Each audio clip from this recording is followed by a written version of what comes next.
இதன் விளக்கம் என்னவென்றால், ஆட்சி அதிகாரம் கடவுளால் மு.க. ஸ்டாலின் கொடுக்கப்பட்ட முதலமைச்சர் பதவி முடிவுக்கு வருகிறது.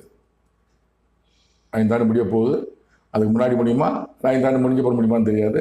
கடவுளால் கொடுக்கப்பட்ட 2021 கடவுளால் கொடுக்கப்பட்ட முதலமைச்சர் பதவி மு.க. ஸ்டாலின் முடிவுக்கு வருகிறது. தமிழக முதலமைச்சராக உள்ள மு.க. ஸ்டாலினின் மாமன் கொண்டவனின் ஆட்சி அதிகாரம் முடிவுக்கு வருகிறது உடனே.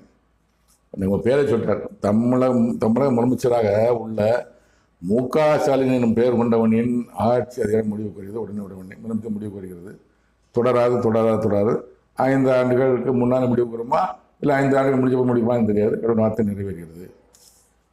என் தேவனாகிய கர்த்த கடவுள் இந்த 10 திருக்கதரிசனம் என்ன சொல்றாருன்னா, அந்த திருக்கதரிசனம் சுருக்கம் என்னன்னா, மு.க. ஸ்டாலின் முதலமைச்சர் பதவி முடிவுக்கு வருகிறது, ஆட்சியாளர் முடிவுக்கு வருகிறது. இது தற்போது உதயநிதி ஸ்டாலின் மரணம் மூலமாக அவர் வேதனைப்படுவார்.